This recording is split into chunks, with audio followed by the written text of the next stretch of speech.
بسم اللہ الرحمن الرحیم۔ السلام علیکم۔ آج یعنی 4/7/2020 کو جو ہم ٹاپک پڑھیں گے وہ ہے 1935 کا ایکٹ۔ برصغیر جنوبی ایشیا میں دستور کو یعنی آئین کو 1935 میں مرتب کر کے نافذ کر دیا گیا حکومت برطانیہ کی جانب سے برصغیر جنوبی ایشیا یعنی کہ ہندوستان میں 1935 سے 1937 تک یعنی تقریباً 2-2.5 سال اسی دستور آئین کے تحت سیاسی نظام ہندوستان کا چلایا جاتا رہا۔ پاکستان بننے کے بعد نئے ملک کے آئین کی تشکیل کا کام شروع ہوا تو جب تک یہ طے پایا کہ جب تک پاکستان کا اپنا آئین نہیں بن جاتا تب تک عارضی طور پر چند ترامیم کر کے 1935 کے ایکٹ کو ہی پاکستان کا عبوری آئین رکھا گیا۔ ایکٹ 1935 کا پس منظر یعنی اس ایکٹ کے تحت جو ہے وہ ہندوستان کے اندر آئین نافذ کیا گیا تھا۔ یہ آپ نے اس کی خصوصیت جاری رکھنی ہے۔ اس کا پس منظر کیا تھا؟ برصغیر پر جنگ آزادی 1857 کے بعد براہ راست تاج برطانیہ کا کنٹرول ہو گیا، یعنی 1857 میں فائنلی مسلمانوں کی مکمل جو ہے وہ حکومت ختم ہو گئی برطانیہ سے۔ حکومت برطانیہ نے یکے بعد دیگرے یعنی اپنی حکومت قائم کرنے کے بعد 1958 میں 1961 اور 1962 میں مختلف ایکٹ متعارف کروائے۔ ایکٹ کا آپ سوچ رہے ہوں گے کہ ایکٹ کیوں ضروری ہیں، تو کسی بھی ملک کو چلانے کے لیے کوئی انتظامی امور کے لیے کوئی نہ کوئی واضح رہنمائی موجود ہوتی ہے کسی ایکٹ کی صورت میں، کسی آئین کسی دستور کی صورت میں، تاکہ ملک کا نظام جو ہے وہ چلایا جا سکے۔ اب آپ دیکھیے کہ 1958 61 92 ٹھیک ہے، یہ 3 موقعوں کے اوپر۔ اس کے بعد 1909 میں منٹو مارلے اصلاحات، 1919 میں مونٹیگو چیمسفورڈ اصلاحات کا نفاذ ہوا تو سیاسی نظام میں بتدریج جو ہیں وہ تبدیلیاں ہوئیں، اور 1935 میں جو ہے وہ گزشتہ جو 5 ایکٹ تھے یعنی 1958 61 92 1909 اور 1919 ان 5 سے زیادہ جامع جو ایکٹ تھا وہ 1935 میں منظور ہوا، اور اس ایکٹ کی تیاری میں برصغیر کے سیاسی لیڈروں کے مشورے یعنی مسلم لیگ اور کانگریس کے لیڈروں کے مشورے بھی شامل تھے۔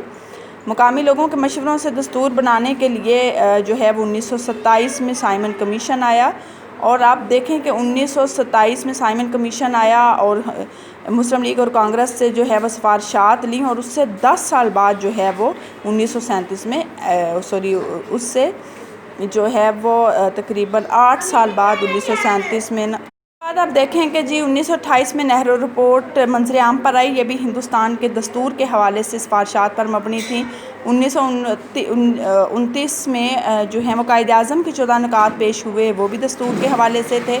اس کے بعد جو ہے وہ 3 گوز میز کانفرنسز 1930 31 اور 32 لندن میں منعقد ہوئیں، اور ان کا مقصد بھی ملک کے آئین کے لیے سفارشات جو ہے وہ پیش کرنا تھا۔ ان کانفرنسز میں مختلف سیاسی جماعتوں کے رہنماؤں نے شرکت کی۔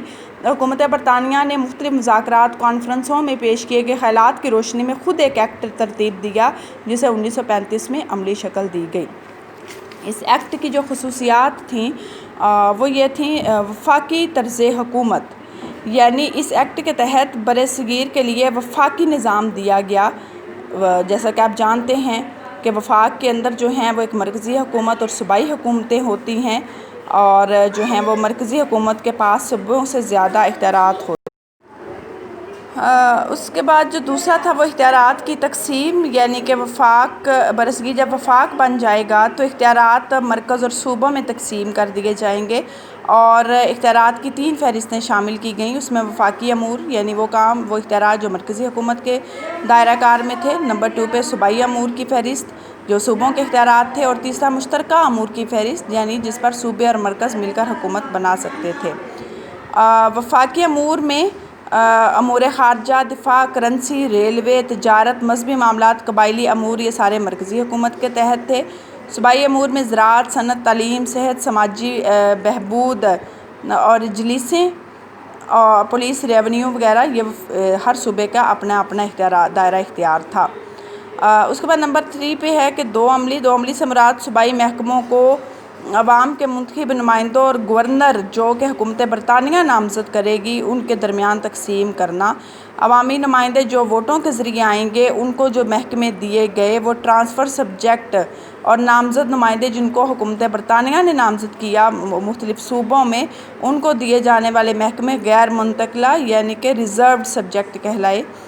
دو عملی کا جو نظام ہے یہ پہلے 1919 جو بھی آپ نے اوپر پڑھا تھا ایکٹ جو ہے وہ منٹو مالے اصلاحات کے بعد اس میں بھی متعارف کروایا گیا، اور 1935 کے ایکٹ کے تحت دو عملی کا نظام صوبائی سطح پر ختم کر دیا گیا۔ البتہ دو عملی وفاقی سطح پر جو ہے وہ اس کو قائم رکھا گیا، یعنی کہ کچھ محکمے براہ راست گورنر جنرل کو دیے گئے اور کچھ محکمے جو ہیں وہ منتخب وزراء کو دیے گئے۔